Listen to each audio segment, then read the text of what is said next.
Mudahnya baca Al-Quran Al-Karim. Mari sama-sama kita menyimak dan baca pada muka surat 326. A'udzu billahi minasyaitonir rajim. Bismillahirrahmanirrahim.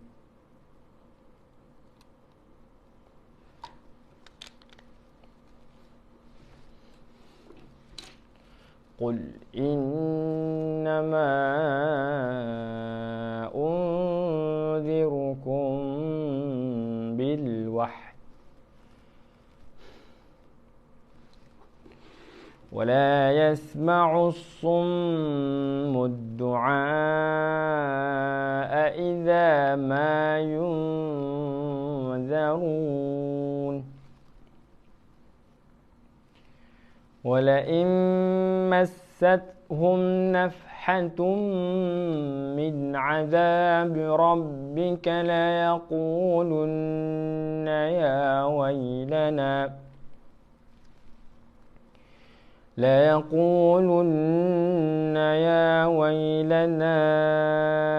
إنا كنا ظالمين ونضع الموازين القسط ليوم القيامة فلا تظلم نفس شيئا وإن كان مثقال حبة من خردل أتينا بها وكفى بنا حاسبين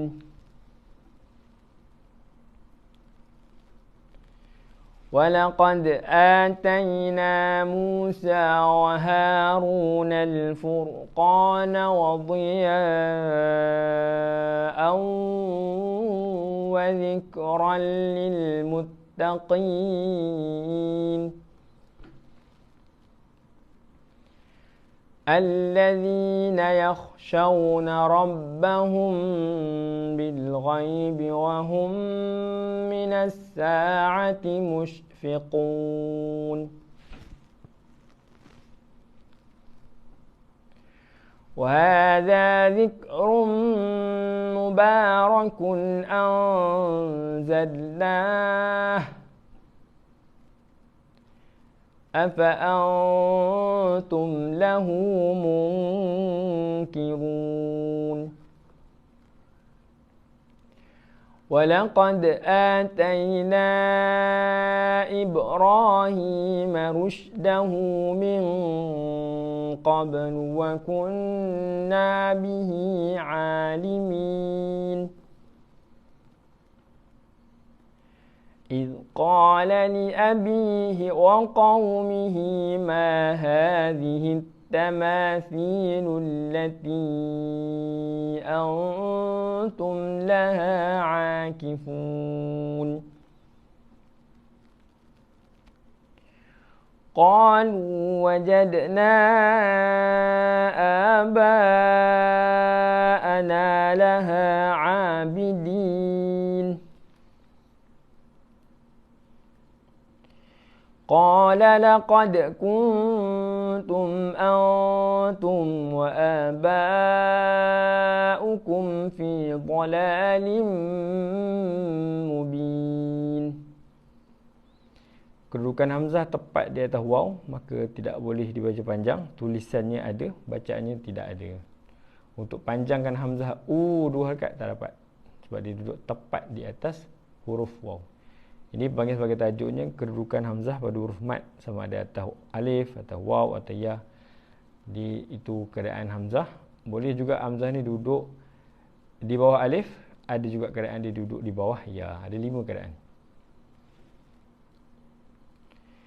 Qalu ajitana bil haqqi am anta minal la'ibin.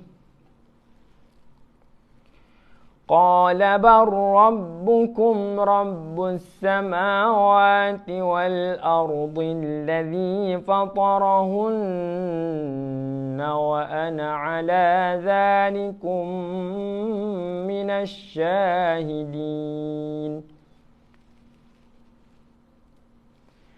وتالله لأكيدن أصنامكم بعد أن تولوا مدبرين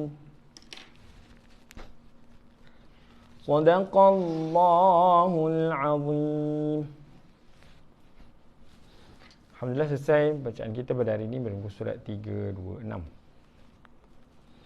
Keadaan yang pertama kita melihat apa yang boleh kita kongsikan dari sudut tajwid ni adalah waqaf pada dua huruf. Di sini ya yang tidak dapat dibunyikan. Memadai dengan ha saja bil wah. Tidak ada bunyi ya yang dapat dimasukkan di sini. Sebab tu kita bincang waqaf pada dua huruf ni ada banyak keadaannya, majoritinya huruf kedua ni dapat masuk. Ni huruf pertama mati, ni huruf kedua yang mati kerana waqaf. Tapi untuk keadaan di sini tak dapat bunyi, tak ada bunyi pun untuk ya. Bil wah. Isyarat untuk bentuk ya tu boleh lah. Isyarat untuk bentuk ya bagi menandakan kalimahnya adalah al-wahyi, bil wahyi. Jadi bentuk ni macam ni. Disebut sebagai isyarat sajalah. Isyarat kalau kita belajar di dalam tajwid ni mungkin ada dalam bacaan-bacaan lain disebut sebagai ismam. Tapi kat sini kita nak menyempurnakan bacaan. Kita bayangkan kalau seorang yang buta tidak boleh melihat tapi dia pakai braille dia baca, tapi dari sudut bacaan kena kita laksanakan. Jadi sebutan pada isyaratnya adalah bukan pelaksanaan dari sudut bunyi dia, isyarat. Isyarat bagi menggambarkan dia ada huruf ya yang terakhir. Bil wah. Itu bentuk isyarat kepada ya yang berada di ujung. Kalau kita buat ha je, bil wah, itu ha. Tapi dia tidak berakhir dengan ha, dia berakhir dengan ya. Jadi ada sempurnakan makhraj ha pedas, kemudian ada isyarat untuk ya di situ. Bil wah.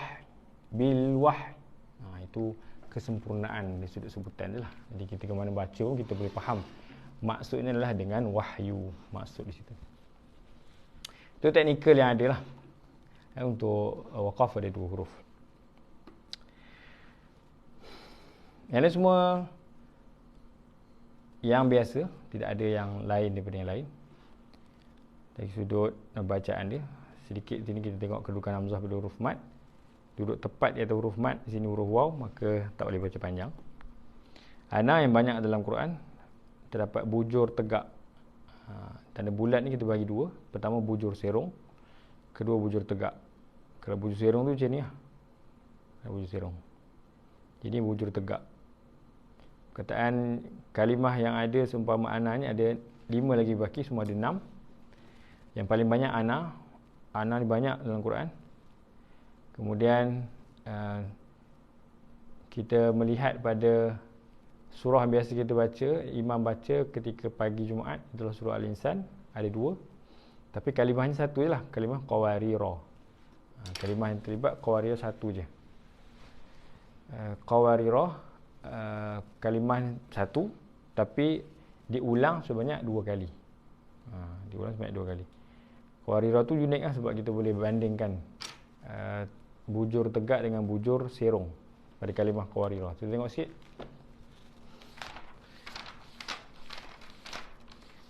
Menarik untuk qawarira pada surah Insan ni, bujur tegak dengan bujur serong kita nak bezakan. Kalimah yang sama, qawarira ayat 15 pada muka surat 579. Jadi qawarira yang pertama menerima bujur tegak macam ana tadi. Qawarira yang kedua pada ayat 16, permulaan ayat, dia sini bujur serong. Bujur serong sini. Kalau kita kata tanda bulat je tak selesai. Sebab ada beza ni, bulat tegak, bujur tegak, sini bujur serong. Saya mengamati di buku-buku tajwid di Malaysia ni. Jadi saya tengok pendekatan itu lebih tepat lah dari sudut bahasa Melayu ni, bahasa Malaysia ni. Ini bujur tegak, ini bujur sirung. Boleh kita amalkan lah. Qawarirah ini termasuk dalam ana. Satu kumpulan dengan ana. Kalimah ana yang ada dalam Al-Quran yang banyak. Kalimah ana ni kalau kita tengok asasnya pun dalam surah Al-Kafirun, Qul ya Al-Kafirun pun ada. Jadi ana qawarirah, kemudian pada surah Kahfi yang kita baca setiap hari Jumaat. Lakinna itu juga adalah bujur tegak. Lakinna juga pada surah Kahfi bujur tegak yang lepas. Lalu kita dah bincang. Ada masa ni kita belik dah sikit bagi nampak. Dekat situ dibaca dengan pendek, tak boleh baca panjang. Permulaan ayat. Takkan nak wakaf. Kalau wakaf, 2 rakaat.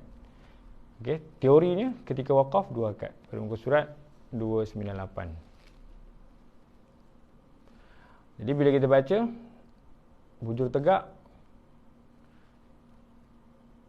di sini tak boleh panjang. Lakinnahu Allah. Ini kalimah yang ketiga. Ana, qawarirah, lakinna. Kemudian 3 perkataan yang terhimpun dalam satu surah pada surah Al-Ahzab. Surah Al-Ahzab itu ada 3 perkataan.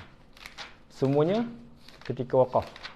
Sebab tu surah Al-Ahzab tu jelaslah sebab dia ketika wakaf dibaca.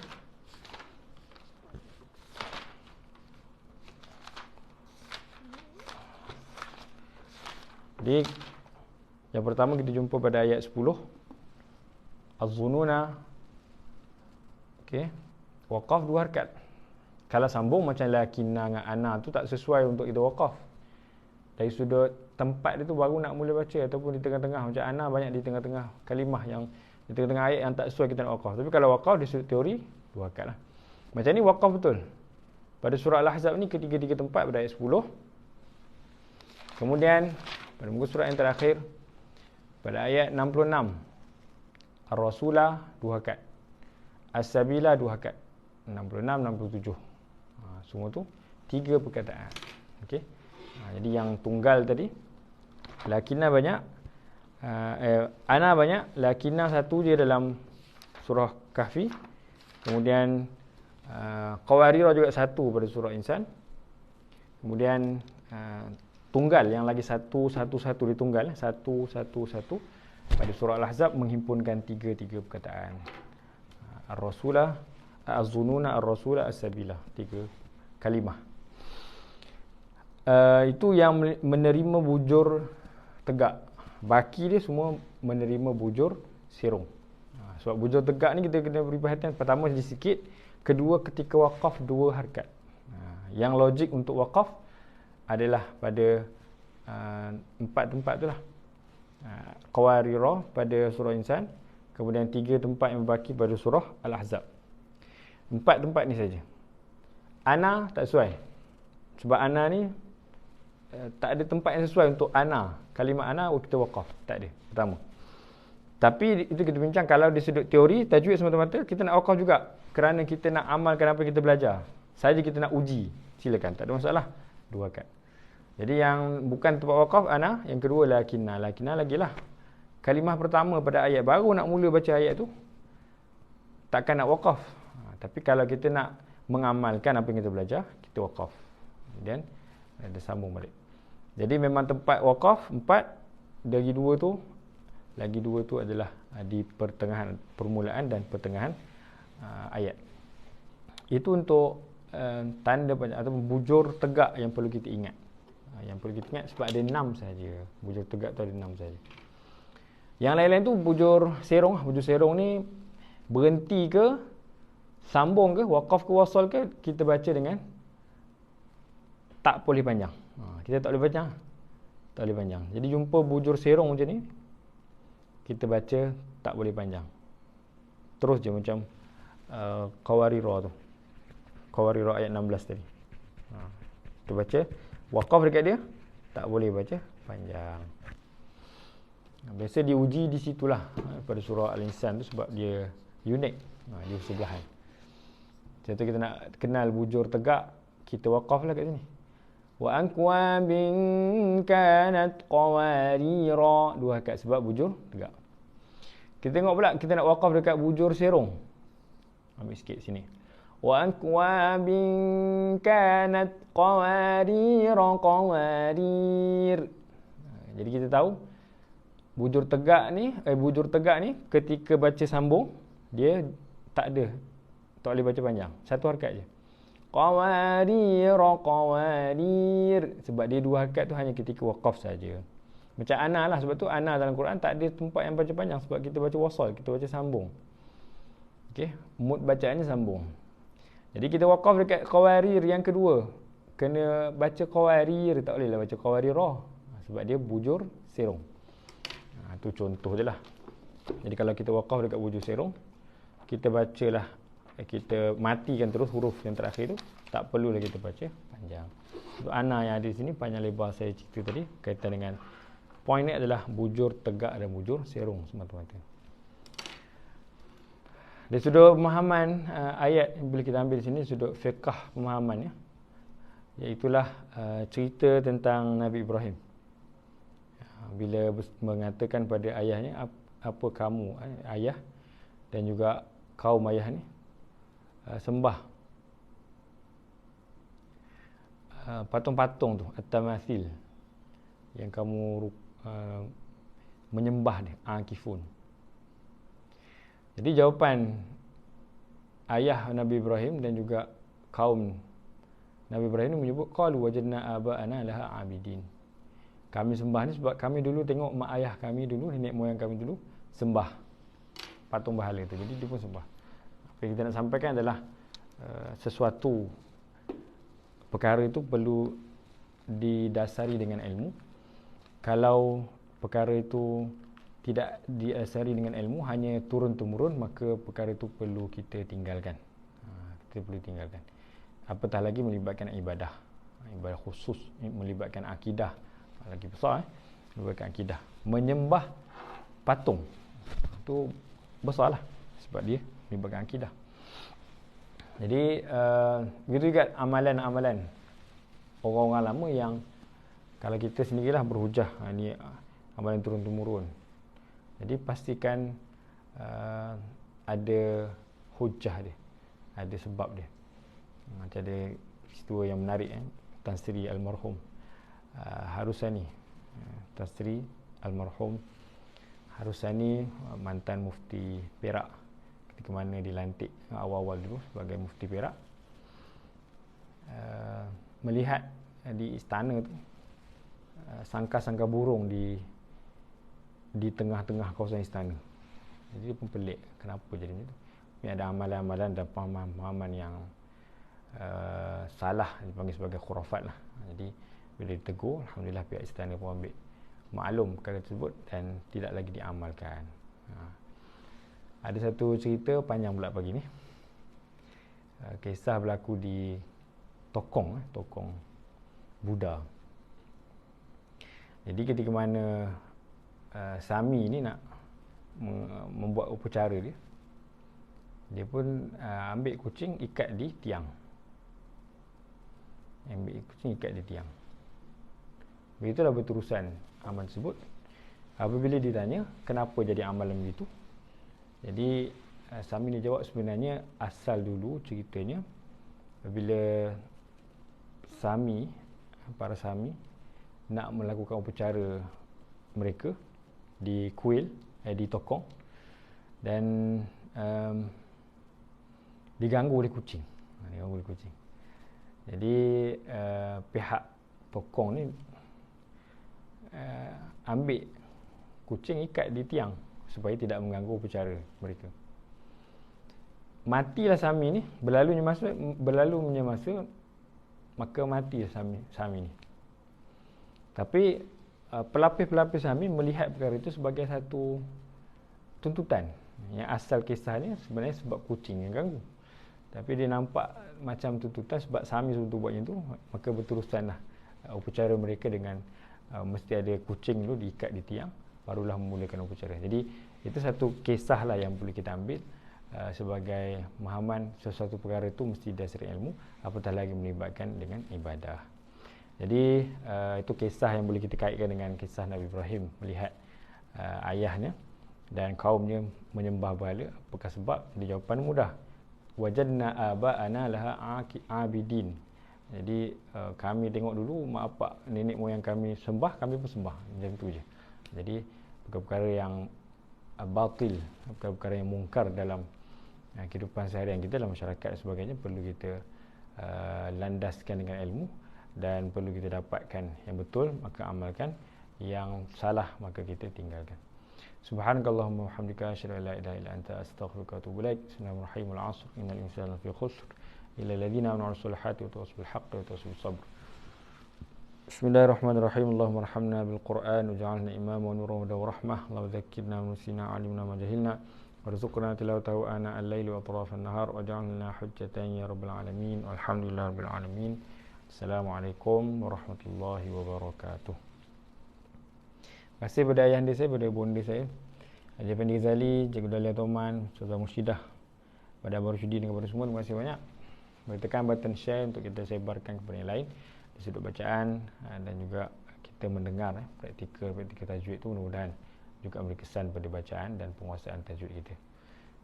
Setiap hari santai, insya-Allah, yang konsisten, istiqamah, akan melihat ada kesan dan juga pertambahan ilmu dan pemahaman di situ terbina, insya-Allah. Assalamualaikum warahmatullahi wabarakatuh.